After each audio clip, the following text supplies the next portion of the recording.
Pero teka mga kapuso, bago ako tuluyang tumodo sa pagtikim ng iba pang putahing Parañaqueños, tanungin muna natin ang mga residente. Para sa kanila, ano nga ba ang may tuturing na orihinal na bidang pagkain sa Parañaque tuwing may handaan at okasyon? Lauya.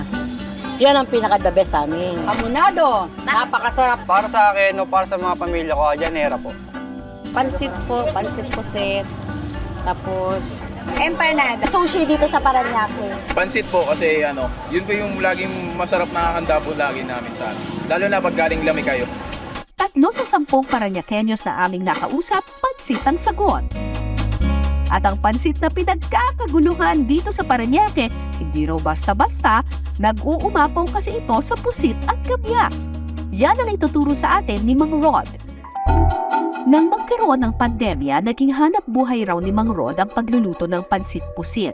Nalugi kasi at nagsara ang kanilang computer shop.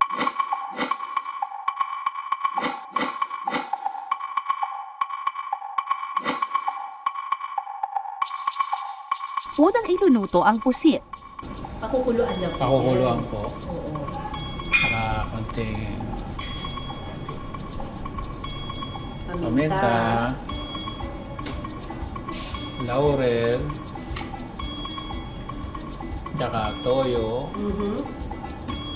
Parang inadobo yung pusit Opo.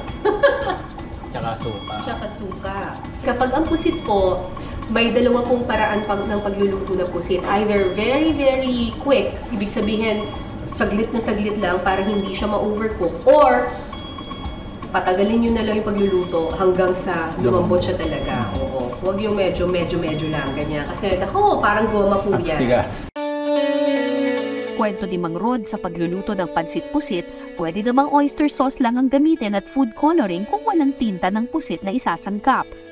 Pero kung may mabibili kayong tinta ng pusit, maaaring pagsamahin ng tinta at oyster sauce sa pagtitimpla. Ang sikreto ng kanyang recipe, mas maitim, mas malasa. Ayan, ang bango na. Ipat natin ito dito. Buksan ko po Uy! Okay na po ito sila. Okay. Ano po ito? Hihiwa-hiwain na po. Mamaya po. Mamaya pagka- pa. So ngayon po, magigisa po naman Gigisa na tayo. Oh, tapos igigisa po mismo yung buong pusit. So remember po, itong pusit po na ito, meron na po siyang flavor mula doon sa toyo at saka sa suka at saka doon sa laurel. Parang inadobo na natin siya. Pero ngayon, igigisa naman natin siya. Ito po ay Oyster sauce. oyster sauce. Diba sir, minsan mahirap kumuha na ganun karaming tinta ng pusit. So minsan nilalagyan daw nila food coloring na lang para matikim pa rin siya. Matapos igisa ang pusit, hahanguin muna ito at itatabi. Sa parehong kawali, idadagdag naman ang broth o pinagpakuluan ng pusit. At saka ilalagay ang sotanghon. Hahayaan ito hanggang sa sumipsip sa sotanghon ang lahat ng flavors ng mga sangkap na ating isinangkot siya. Kaya naman habang hinihintay na maluto ang sotanghon, gupitan time muna tayo mga kapuso. So habang hinihintay nating maluto yung sotanghon, ito ginugupit-gupit na ni Tatay Rod yung ating pusit.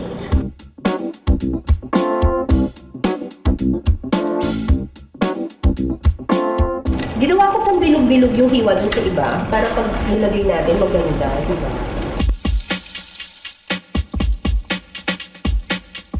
Kapag luto na ang sotanghon,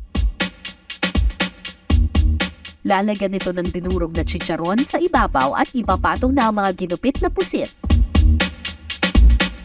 At syempre, kabyas.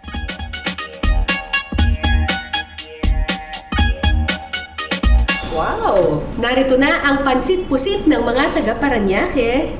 Tikman na natin.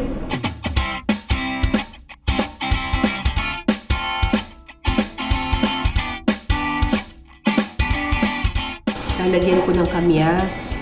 Actually, yung kamyas, para siyang yung magsiserve na parang, kumbaga pag kumain ka ng pansit, di ba, meron ka palaging kalamansi. So ito, kamyas yung ginagamit. Tapos tanggal lansa na rin siya. Ang tanggal lansa na rin.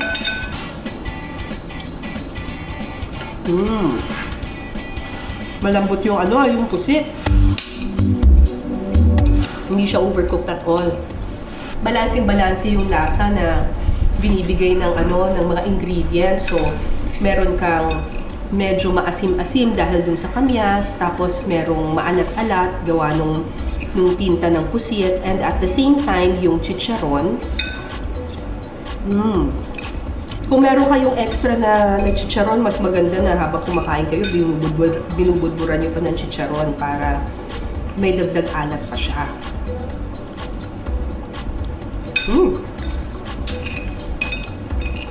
Saktong-sakto yung pagkakaluto dun sa pusit. Tsaka bagay na bagay yung flavor ng kamyas at tsaka ng chicharon dun sa alat ng pusit.